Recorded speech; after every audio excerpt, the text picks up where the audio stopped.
My name is Derek Lackey. I'm the president of the Direct Marketing Association. I want to thank you all for showing up today, our first beautiful day, and you're trapped indoors. I do apologize for that. The next time we do this, we'll do it on the balcony upstairs. How's that? We started this Think and Disrupt series mainly because as an organization, the Direct Marketing Association has noticed that as marketers, we've kind of got in the doing mode, and we forgot that strategy is what drives us. Marketing is all about thinking and being creative and applying it. And we seem to have forgot those two steps lately. And this generation of marketers were concerned that they're not paying enough attention to strategy.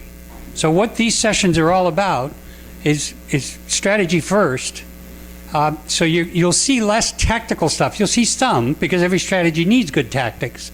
But this is more about the thinking. We want to stimulate your thinking and make sure that when you leave here with some insights that you didn't have. So we want to, that's what we mean by think and disrupt. We want to interrupt your regular pattern and maybe have you just change one or two things about the way you're going about your marketing. If we do that, we win. So we will do these sessions 3 in the spring, 3 in the fall. So there's another one in June. We take the summer off, and we'll have September, October, November. So stay tuned for the opportunities.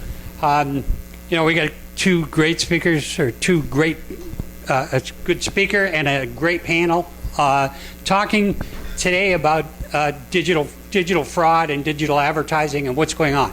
So we're going to open with Maura Hanley, who's going to explain programmatic. So Maura is a traditional media specialist, but has built programmatic desks for one of the large agencies. So she understands in detail how programmatic works. So use her up. Make sure you leave here very clear about how programmatic works and doesn't work, because I'm hearing numbers like in the 40s, like 40 cents, 48 cents, somewhere in between there, of your media dollars actually making it to media. That's staggering if that's so, and all the stuff I read says that's so. And the second panel, I will introduce them more formally at 1 o'clock, but the Alliance for Audited Media is doing some amazing things around trying to distinguish between what's a bot and what's a human being, and they'll explain that to you in more detail. But let's welcome Maura Hanley. Thank you. All right, so Derek mentioned having a more strategic focus. I think actually what you'll find is I am going to dive into quite a bit of detail and look at some tactical aspects of digital advertising, because I think you need to understand some of that to be able to ladder back up to how to be thinking about digital marketing channels. And I know there's a mixed group here. This presentation is really directed at marketers specifically. I know there's people who are in the publishing side or the agency side. So I think that all of us are part of this ecosystem. So I think all of you will get something out of this, even though my remarks are more specifically directed to the marketers in the room. So before I start, I just want to talk for just a minute about myself. Who am I? Why am I here? Why should you listen to me? And there are 2 things that you should know about me, I think. One is that I have always loved science fiction and thinking about what our future might hold since I was a kid. And I've always loved technology and thinking about how it impacts how we live and our lives. And the second thing about me is that I love to fix things. I'm a person who cannot leave well enough alone if it can be better. And I love to look for ways to do things differently to get a better outcome.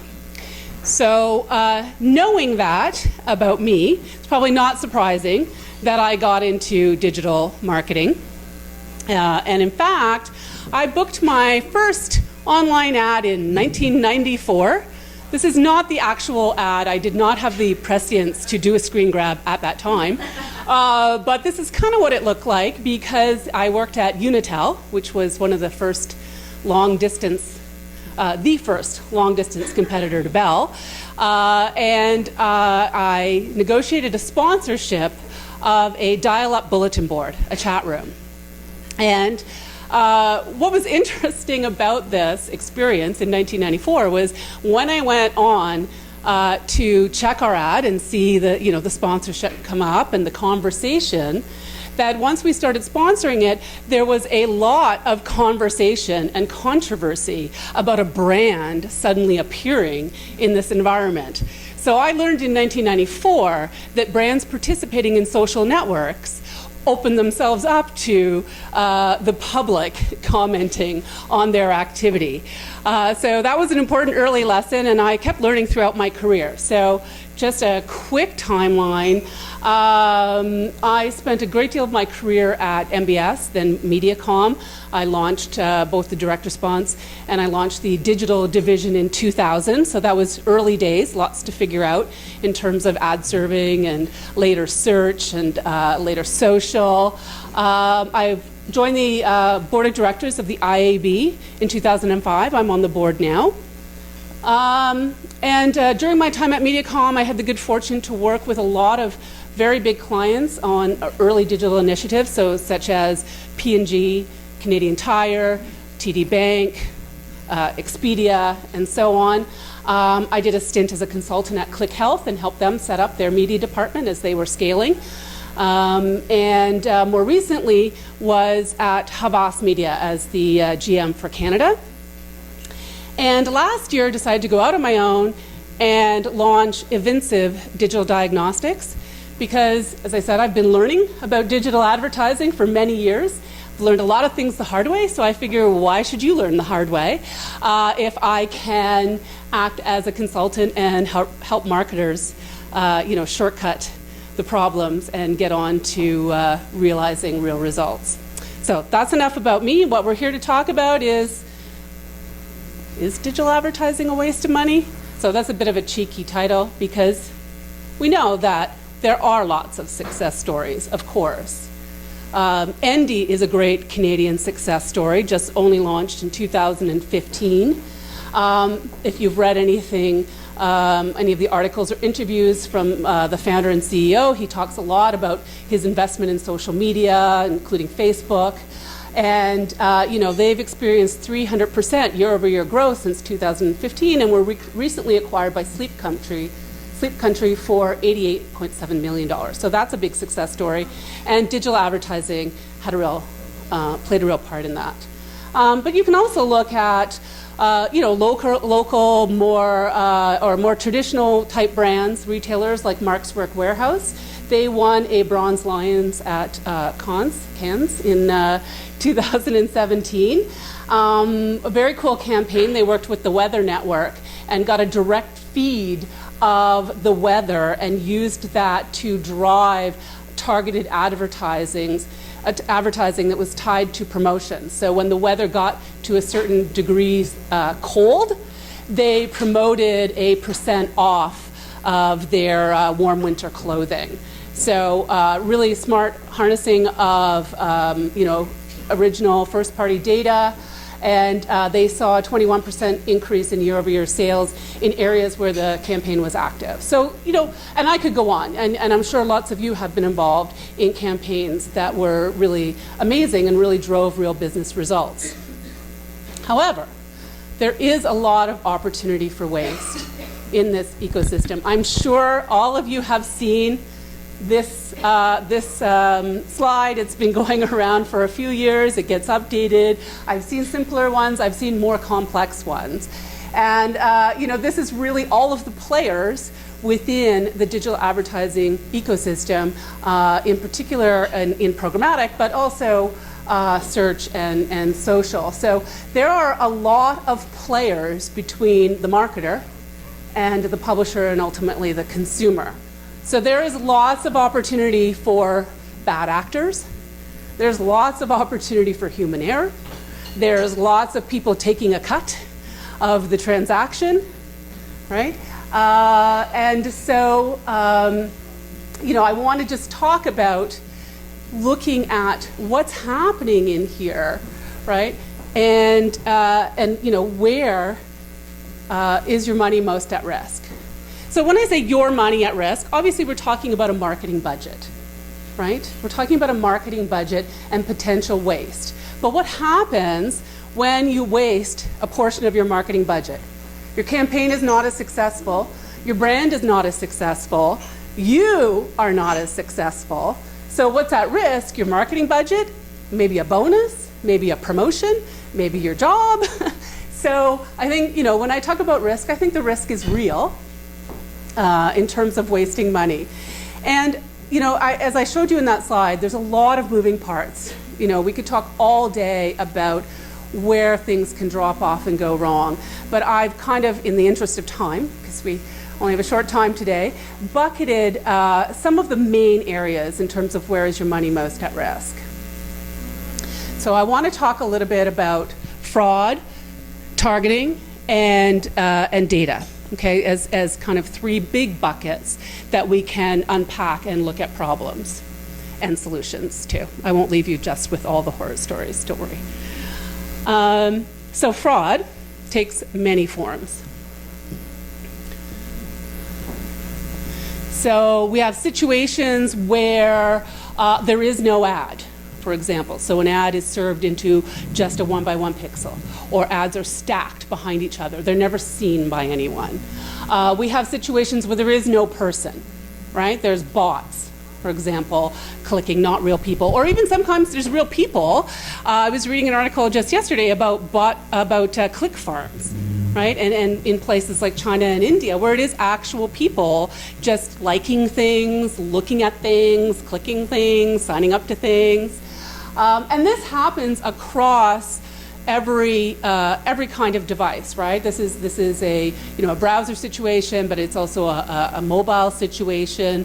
There was an incident last fall where a company had bought some legitimate apps that were doing well in the App Store, and bought them and then updated them with malware that then looked at how the app was being used and then was able to replicate it over and over and over again, so that then, again, ads are coming to non-existent people.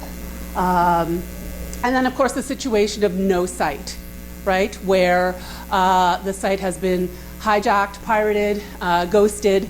You may think you're buying a legitimate site, but in fact, the ad is sent off to a fake site, and again, no people. So there are a lot of forms of fraud, and we'll talk a little bit. I think the next panel we'll talk a little bit about that, and we'll talk a little bit. I will talk a little bit more about what can you do about that.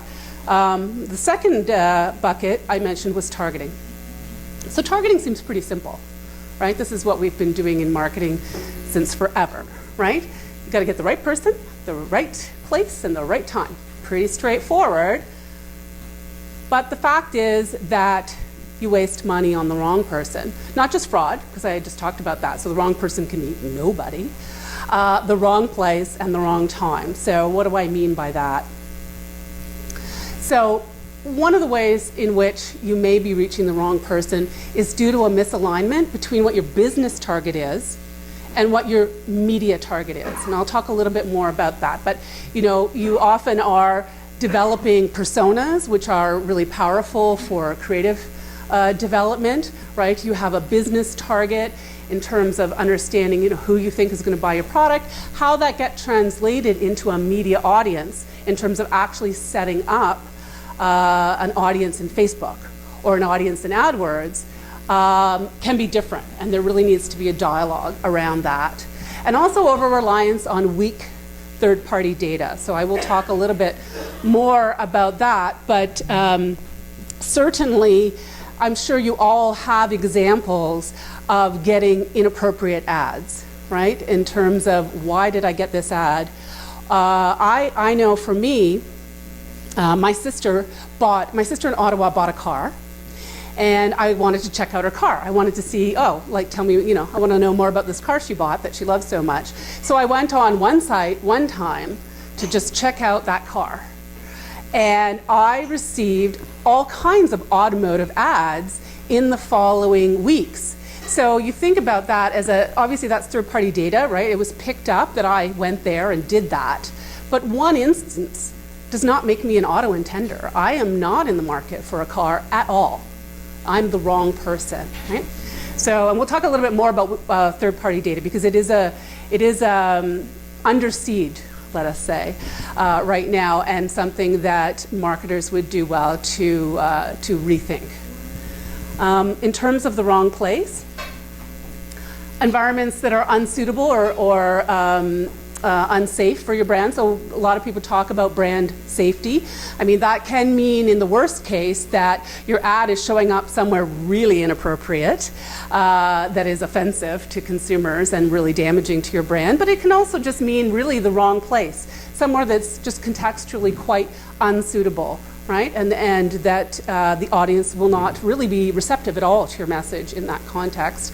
Or maybe is simply unsuitable because it's cluttered with competitors, for example, right? And of course, ads that are not viewable. And there's lots of discussion in our marketplace about viewability. And the wrong time.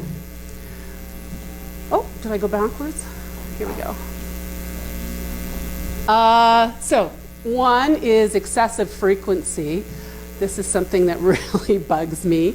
It's a really basic media concept, right? You got to reach the right people, and you got to reach them with enough frequency. So you're at enough times to kind of take action, let it sink in, and so on. But I'm sure all of us have been subject to excessive frequency, right? Where you see ads over and over and over and over again. It is absolutely going to be a waste of money for even the right person to see your ad 20, 30, 40 times. And if it's the wrong person seeing your ad 20, 30, 40 times, then you are really wasting a lot of money. And then also poor alignment with intent. So the technology promises us that we can follow the consumer through their path to purchase. We try to align our messaging to move them along, but the technology doesn't always live up to that promise. And again, we can waste money. The most obvious one is serving ads to people who have already bought, right? If they've already bought your product, then that message is lost, right? And the final bucket is data. So I think about data in two ways. First of all, is it the right data? Is that what you should be looking at? Is it the right data? And is the data right? Is it correct? Have I got numbers I can count on? So what I mean by the right data, where you can, again, waste money, where you can run into issues, are misaligned KPIs. Key performance indicators. Really a robust discussion around metrics and an ongoing discussion about metrics is required because you have business goals, but you may have separate media goals. You may get into a situation where you've got different channels with different KPIs. So, you may look like success in a microcosm of one channel, but is that laddering up to meeting your business objectives? So I'll talk a little bit more about that. We still suffer from vanity metrics. Everybody likes clicks and likes, right? They're easy to get. You can buy likes, right? You can do influencer marketing. That's sort of a hot thing these days, influencer marketing. Influencers can buy likes. And so you can get lots and lots and lots of likes, and you can feel good about that, but you're probably not getting any business outcomes from that, right? And delivery versus performance, which is another thing that I am very passionate about, and I'll go into detail in a minute about that. And then is it the right data? So there's issues around lack of validation. Are these numbers correct? Particular with understanding how much of my buy is fraudulent, for example. Are my ads viewable? Inconsistent sources. Poor documentation and processes in terms of understanding who's supposed to be looking at what. Are things being attended to and leveraged? And certainly underutilization or unnecessary tools. So I showed you that picture again at the beginning. So many players are in there. There's lots of value that they bring, but do you need all of those tools and tech to drive business outcomes, or is that just becoming a cost, right?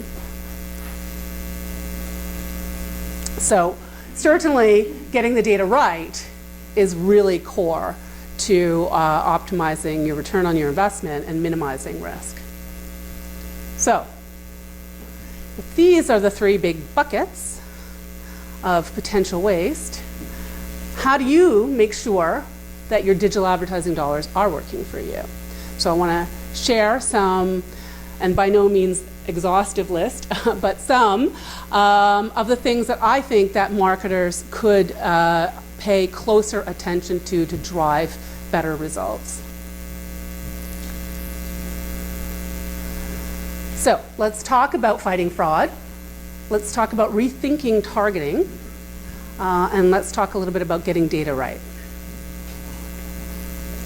So, fighting fraud, a couple of things I want to talk about. I want to talk about ad verification. I want to talk about publishers and vendors, and just highlight a couple of industry initiatives that are going on. So, ad verification, I'm sure that most of you, I think, are familiar with this idea. These are some of the main companies operating in this space in this country. So ad verification, in case anybody doesn't know, is simply a service that you add on to your digital buy, programmatic or otherwise, any ad that you serve. You can tag, and these companies can either in a pre-bid situation detect fraud or a potentially unsafe environment and block the ad from serving, or in a post-bid environment after the impression's been served, be able to then track, was this a valid impression? What percent was fraudulent, or even what percent was outside of my target demo, for example, or what percent was viewable or not. Now, these are not a panacea. So one of the challenges I see for marketers, that I put to marketers, is, you can't just say, well, I've done my duty on fraud, I'm good. I've got one of these services, it's on my buy, I'm done, I'm good, I'm protected, I'm safe.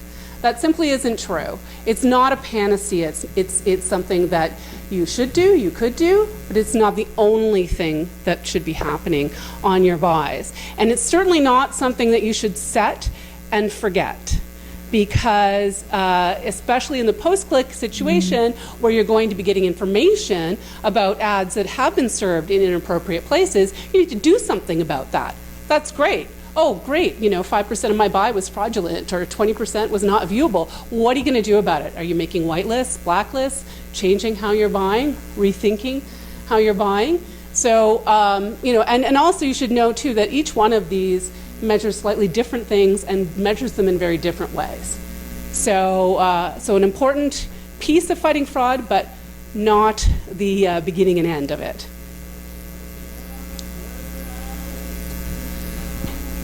I want marketers to challenge the value of the long tail. This is my little image of the tail wagging the dog, which is, I think, what has started to happen in our industry. So if you think about the long tail, there's a book written about that way back in 2006, right? And the idea was there are so many websites out there, and we're all surfing all over the place. How can I get at those eyeballs? Some of them might be extremely valuable, right? Little niche sites, that may have small audiences, but they're audiences of people who will love my product, right? And that was the beginning of networks. So networks were the first kind of companies to, like AOL, to aggregate the long tail via technology so that you could get into that and get your ads distributed throughout. But the whole programmatic landscape really, over the years, has been built on the premise of the value of that long tail, and where we've ended up is, as that slide I showed you in the beginning, an extremely complex ecosystem where there is lots of money going to waste, where fraud has been able to creep in all over the place.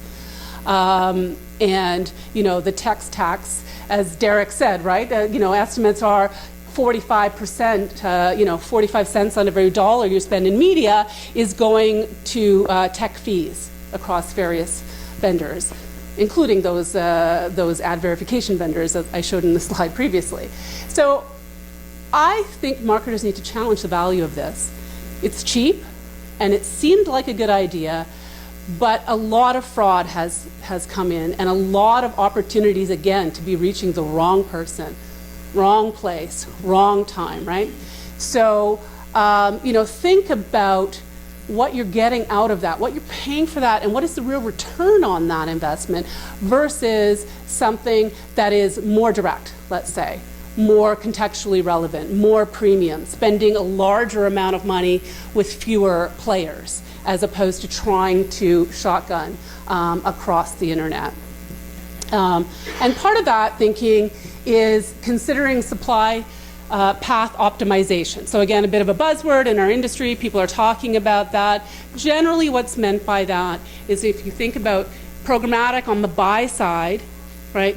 People are going through various demand side platforms, right? They want to be able to access lots of inventory as an advertiser.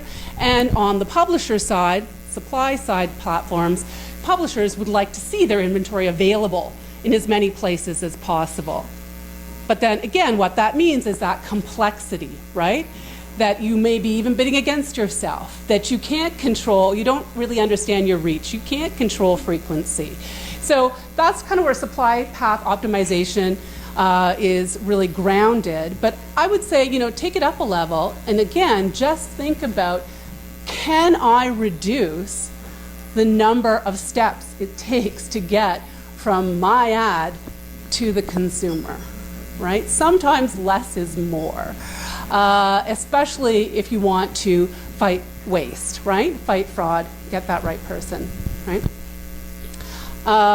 And finally, just on the fraud topic, some industry initiatives. So there's lots going on in the industry. Ads.text might get mentioned today. That was an attempt to be able to identify legitimate sites, right? When I talked about domain spoofing and pirating or hijacking URLs, so that is identifying the legitimacy of a site. The IAB Tech Lab in the US is also working on OpenRTB 3.0 and ads.cert.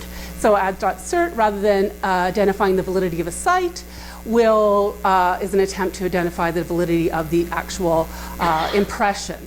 So a lot of the work that's happening is around persistent information, right? So that's where people are starting to jump into things like blockchain and secure contracts and so on, right? Like, how can we have in each transaction to have actually that trackability and validation throughout the ecosystem? So there's lots of initiatives in that area. TAG, also we have folks from the Alliance of Audited Media today. There's lots of associations also looking at auditing, looking at kind of certifying, validating, saying, yes, this is a trusted supplier. So those are all important for fighting fraud. This industry is changing constantly. I have, I can read this from, so last week Google announced a bunch of changes, one of which is to third-party cookies and putting more control in users' hands to block third-party cookies, but also to differentiate between types of cookies.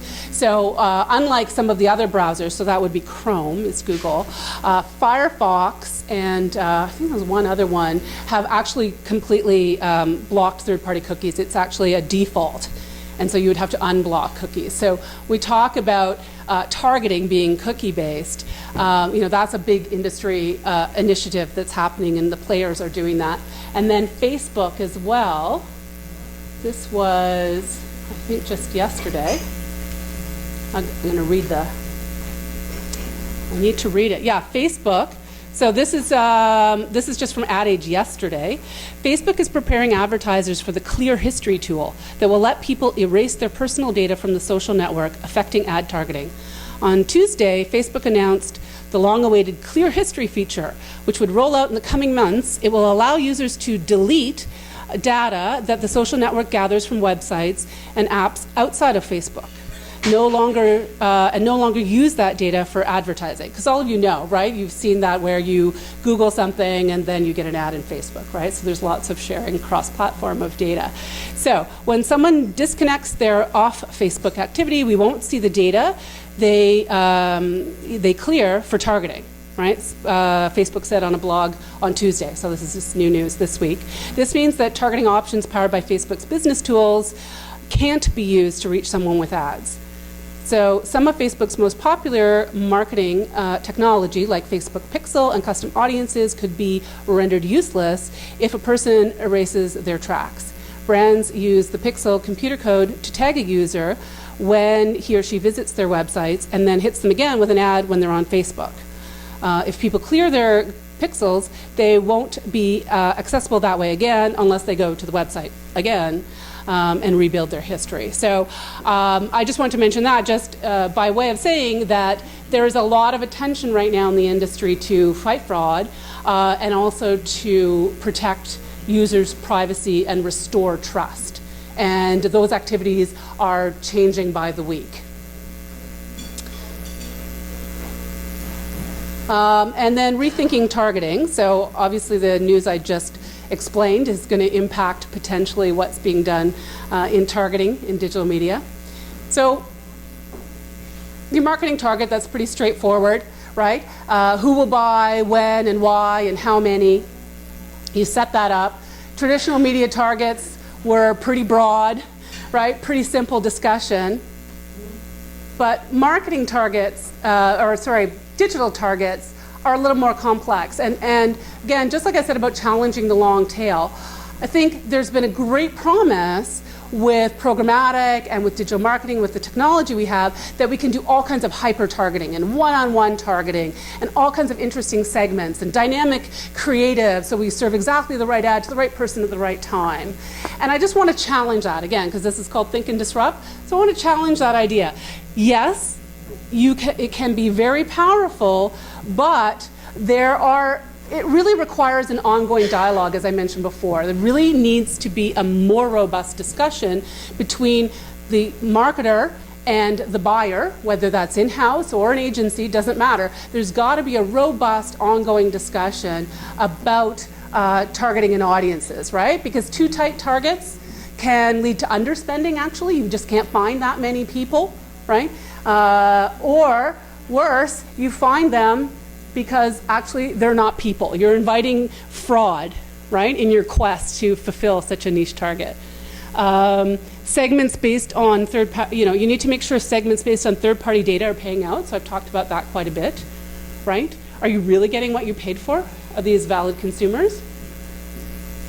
And also that excessive segmentation isn't burning hours of management and creative costs. Again, is it really paying out? Do you have the right segments versus a volume of reach that you need, right? Don't sacrifice reach for frequency. If you've got one of these little bubbles and you're just targeting and targeting over and over again, you can imagine how much frequency you might be building up. And that you understand cost versus value, right? This is really, again, really important, right? Programmatic, the long tail, super cheap. But it also, again, can be not people, not brand safe, right? Not pay out versus something that you might pay more for. And frankly, if third-party cookies go the way of the dodo, you will be paying more for online impressions, but paying for something that's worth buying, that pays out, that delivers real business results, right? And then finally, getting the data right. So I want to just talk for a minute about delivery versus performance, because this is a big thing for me. I just find even after all these years, I talk to marketers that get these mixed up or kind of over-rotate, focusing on one to the exclusion of the other. So what do I mean by that? So delivery is simply, did I get what I paid for, right? So then you're measuring impression volume, your budget, right? Are you pacing, spending properly? You might have a viewability goal. Is that being achieved? And are you actually paying for that? In demo, human reach is really important.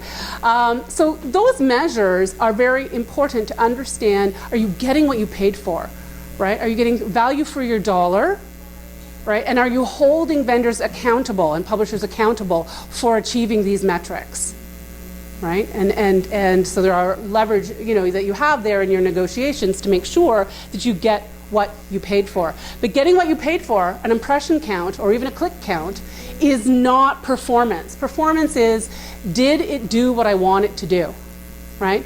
And so again, some advertisers do this brilliantly, but they actually kind of forget about delivery, right? So you want, awareness, intent, leads, sales, you've got to measure these. Is this media doing what I need it to do so I can optimize it? But these are two very distinct things. They need separate measures, right? And thought about differently. And it's like very simple. It seems very simple, but somehow we seem to get it wrong very often. In terms of, I mentioned before, one of the ways that waste can happen is when sources are not aligned. So in terms of data, the fact is different sources will say different things, give a different number for supposedly the same thing. So for example, you may have a viewability goal.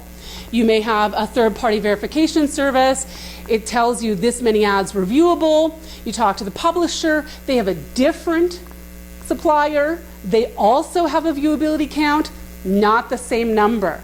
So you've got to have that discussion up front in terms of what's going to be the source that we're going to go with, because they're not all going to agree, and you need to decide and you need to document and get everybody on board. Otherwise, people are going to be running off thinking they're doing the right thing and not at all going in the same direction. And finally, make your data actionable. Again, kind of an obvious statement, but the reality is that we can very easily fall into analysis paralysis, right? Digital advertising is information rich. There's lots of data. And I think, if you have that discipline, you want to look at delivery, you want to look at performance, you want to get everybody on the same page, you want to have actionable data that's actionable at a campaign level, at a channel level, at a vendor level, and then you want to make sure it's being actioned. So I've been in many situations where lots of great reports are out there and it doesn't seem like anybody's really looking at them very carefully or doing anything about them. And we can come up with amazing dashboards that are very rich and exciting, but let's make sure that that data is actionable and it's being actioned. So again, pretty high level, a little bit of a whirlwind tour on just 3 areas where you need to pay attention to make sure your dollars are working as hard as they can: fighting fraud, rethinking targeting, and getting the data right. So just in closing, I don't want to spend a lot of time just talking about what I'm doing, but because, as I said, I've had this long history and learned the hard way. I launched my company to kind of really dive into this whole digital operations area and work with marketers to make sure that they are employing best practices, right? That they have the right tools, the right processes, the right documents to mitigate risk, to eliminate waste, and to realize the best ROI out of their digital marketing advertising. So. I've got a couple more slides on my business, but actually I want to just make sure we have time for questions. I have one. We're talking about the side, but I'm just wondering, what's your point of view on frequency? Know that to identify the right keywords, you're comfortable with the right channel, data, sale. How many times do you serve up the same ad? Well, but you can actually pull that. The question was, what is the right frequency? Assuming you have the right person in the right place, how many times should you serve an ad? And the fact is that the technology can tell you that, because there is not any one right answer for any one type of product or one type of consumer. So you can actually look at a frequency curve. So there are easy ways to do it, there are hard ways to do it. It depends what metric that you're looking at. I mean, obviously, easy way would be clicks. But as I said, I mean, click is kind of a vanity metric. It's not ideal.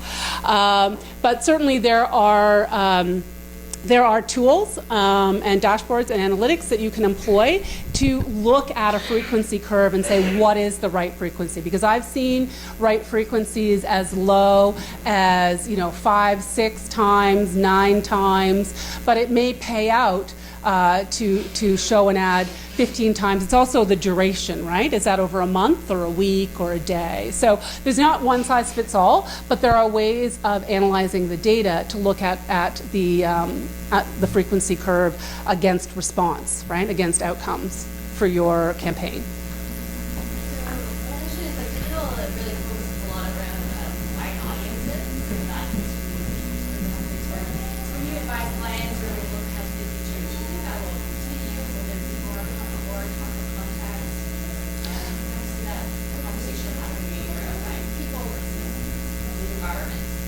So I don't want to be a prognosticator, but the question is, the focus is buying audiences, as we talked about. What does the future hold? And certainly, I think right now, there's a lot more discussion about context and have we gotten too far away from understanding context. And I don't think that, I think that's a good conversation to have. I think it's important to really think about. I think context is always going to be important. Right? There's times when you might be in the market for a car, but maybe if you're looking at, pictures of Megan's new baby, that's not the time that you want to be thinking about a car ad. So context matters, and I'm glad to see that there's more focus on that now. I think long term, I think we will clean up this ecosystem. I think we will see a right sizing and a if marketers focus on that supply path optimization, then we can get back to doing audiences with way more confidence. And it's interesting too, there's a lot of research going on about putting data in the consumer's control, right? And you can see that visibility now. Who does Facebook think I am? What do they think I'm interested in, right? And putting that into the consumer's control. So if we have more confidence about audiences as consumers and that our privacy is respected and we're in control, then I think ultimately audience buying will still be core to the business that we do. Yeah. Long answer. Any other questions? So if you're interested in, yes? When you're buying programmatically, you showed that big world in between that eats up some of the dollars. How do you avoid some of that? Is there a way? Well, you just got to hold your nose. No, I think that it really, it's just the onus is on marketers, and it's a big part of what I do too, is really helping them look at that ecosystem. So for example, there was a report from eMarketer that on the agency side, a lot of them have gone from, I think, 7 demand-side platforms on average, I think 2 years ago, to down to 4. So you can definitely reduce the players. And publishers, I think, are looking at this as well. Is it really serving me well to have my inventory available on every exchange? Is that actually helping me? So I think there's opportunities in there.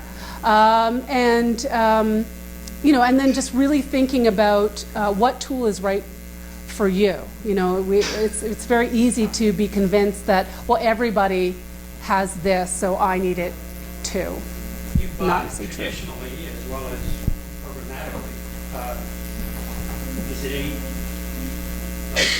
you as a media buyer, are you more confident that when you buy personally, you're doing right by the budget and the client's criteria than when you're doing programmatic? Well, I think the big part of that is again back to the audience buying. So I showed the bubble that a traditional media target is always much broader, right? Whereas in digital, you can segment. So, my kind of think and disrupt point was you really have to be smart about segmenting and making sure it's making, it's really paying out for you. But the reality is you can get, you can get at the right person in the right time in the right place. I mean, it is possible to do that. Which is pretty exciting. So I'm still very hopeful. I think, as I said at the beginning, there are success stories. So I think there's a lot of initiatives happening to clean it up. Thank you. Thank you.